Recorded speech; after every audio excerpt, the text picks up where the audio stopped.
Peace, peace, peace. Welcome back to my YouTube channel. For those of you who don't know, it's your boy vicslanghope, and I got another video for y'all. And today I want to talk about self-destructive behaviors in the black community. Now, a lot of people might not really watch this. They might not really like the topic. They might get butthurt, and that's cool. Y'all could keep on going, getting up out of here. The video is basically for my supporters and the people who want to be better and, you know, want to better the community. People that have been rocking with me. And I know that a lot of the situations that we are dealing with are as a result of enslavement and a lot of the trauma that we have experienced at the hands of white folks, right? And I get it. And we have a lot of work to do.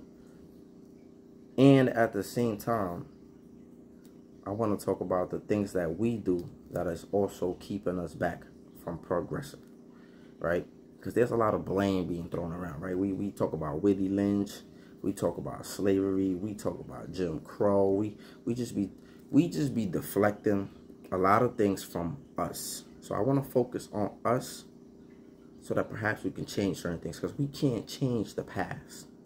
We can't change Jim Crow. We can't change slavery, and we can't change Willie Lynch. We can't change a lot of those things, but we need to change what's going on now. This is important. We need to change what's going on now. And if you agree with me, stay in this video and let's talk, you know, because look, people love talking about Willie Lynch, right? And this is what we're suffering from, and it could be true, but it's psychological. A lot of these things are psychological. The psychological slave, nobody needs to remind you that you're a slave, because you already know you're a slave. You're going to assume your position. You're going to play your position. So I want to tell black people this. After slavery, after Willie Lynch, you know, black people were actually doing good. Black people was actually creating businesses. They had the black middle class, right? They, you know, they was progressing, right? So we can't blame Willie Lynch for the stuff today, because at one point, our people after slavery, they were doing good for themselves. So what happened, right? More attacks came about. Right, we could talk about crack. We could talk about all of those things, right? We could talk about HIV. We could talk about all of that stuff, right? COINTELPRO. We could talk about all of that. Yes, all of those things are contributors to the things that have happened. But let me ask you a question. Let's talk about today, right? Because there's a thin line between choice and coercion. And a lot of times, you know, we pick and choose what side we want to be on, right? Or we coerce, or we're making a choice. And I want to say this, right?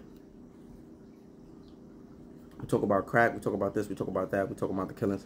Let me ask you something. You want to know why I'm not a crackhead today? Because I chose not to smoke crack.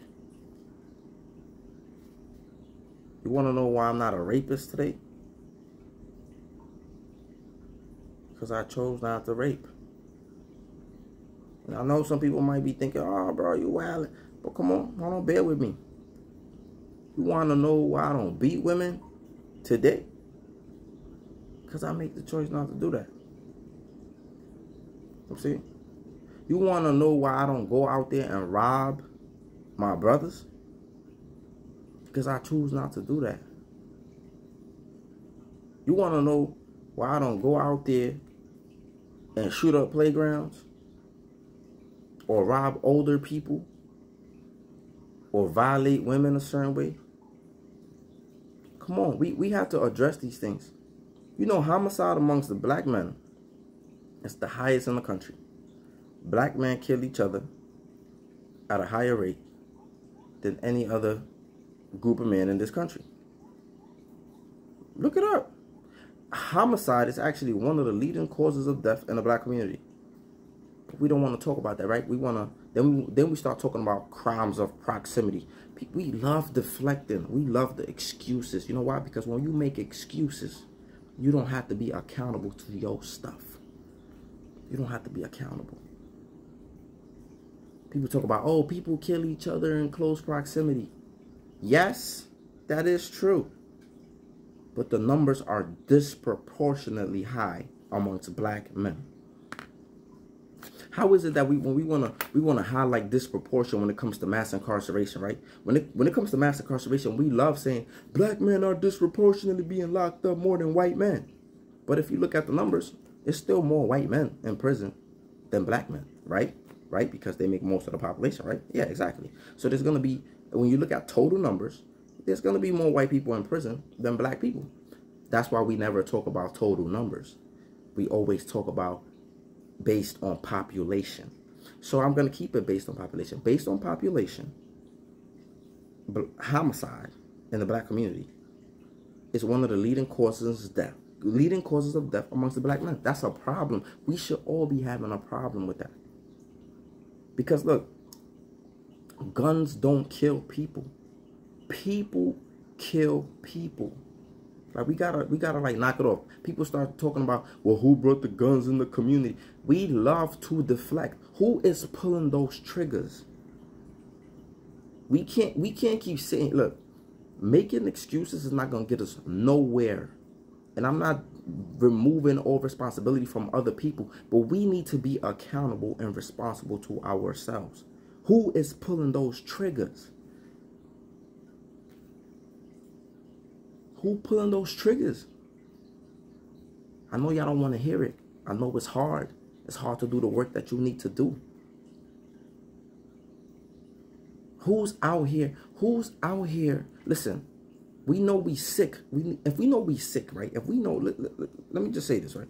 If black people know that they have psychological issues because of the white man or because of what we endured here, why are we not getting help?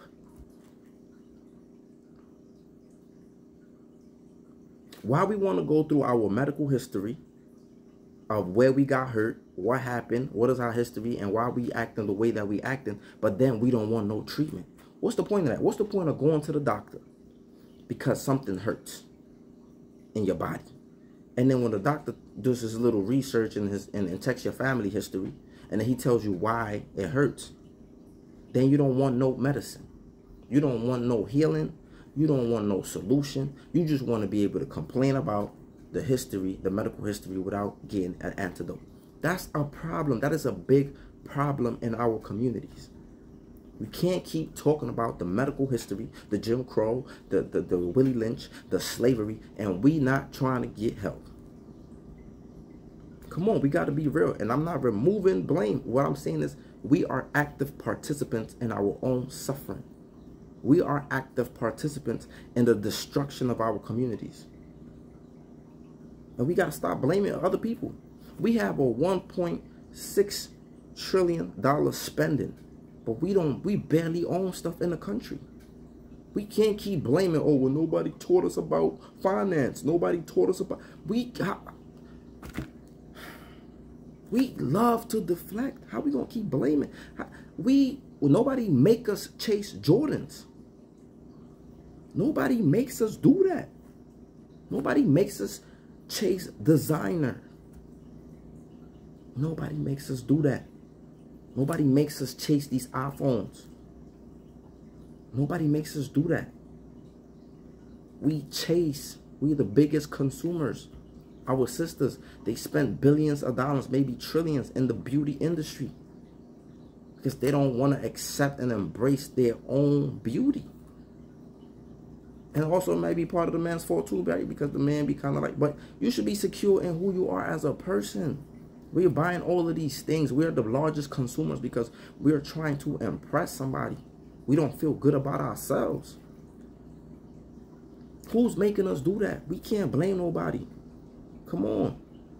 We got to take accountability for the stuff that we are doing. We going up there.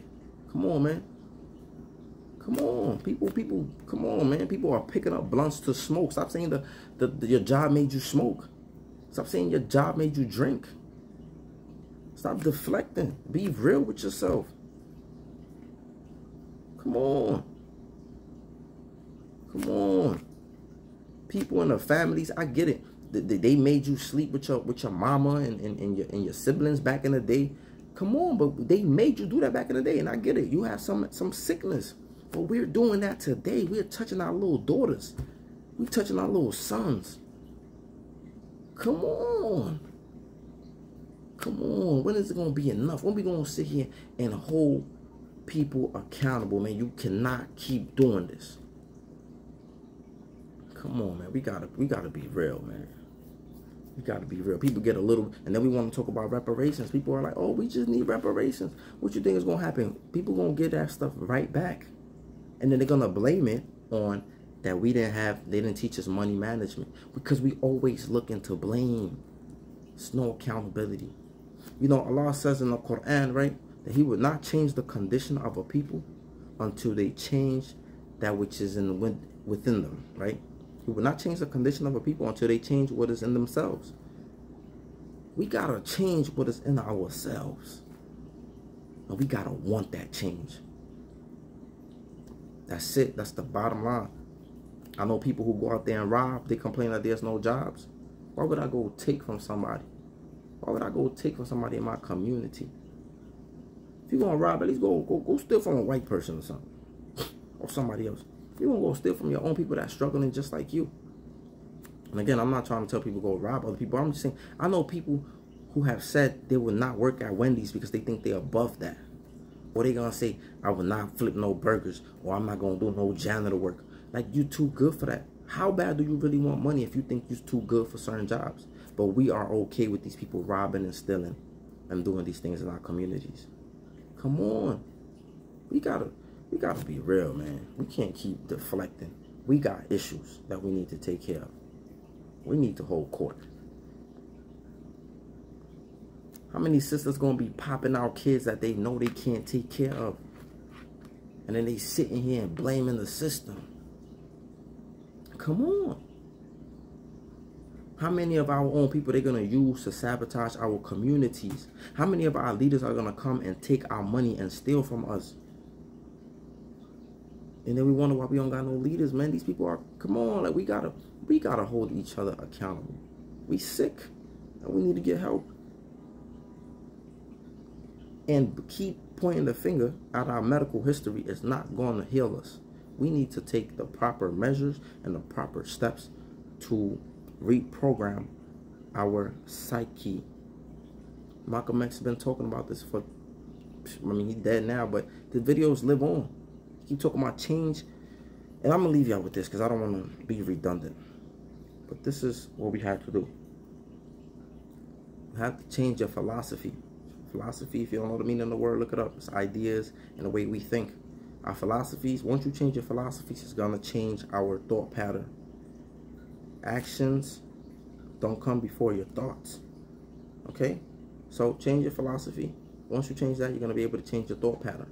Once you change your thought pattern, your attitude is going to change. We got to develop a different attitude about our neighborhoods, a different attitude about our people, and then we will love each other.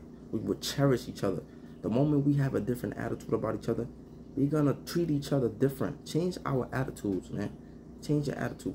Once you change your attitude, your behavior is going to change. It's going to show in your behavior. It's going to show in how you appreciate your neighborhood. It's going to show how you appreciate your neighbor, how you appreciate the people around you, your family. We have to show appreciation. We don't appreciate us. We don't appreciate us. We don't appreciate our environment. We don't appreciate our people. And it shows because it's so easy for us to go out there and steal from each other and kill each other. And then the last thing is, once you change your behavior, you'll be able to do some action. Now you can act upon all of these things because you changed, you did the work. But we have to do the work. And I know a lot of people don't want to do the work and they just want to blame. And these people, they're going to stay doing whatever they're doing. And we just got to leave them behind. But the people who want to take heed, this is for you. So remember, change your philosophy. Once you change your philosophy, your attitude will change. Once your attitude changes, your thought pattern will change. No, I'm bugging. Change your philosophy. After the philosophy, your thoughts will change. After your thoughts, your attitude. After your attitude, your behavior. And after your behavior, you can do some action. So, I hope y'all enjoyed the video. Make sure you like, comment, subscribe, share. And let's keep having these conversations. And let me know your thoughts in the comment section. Peace.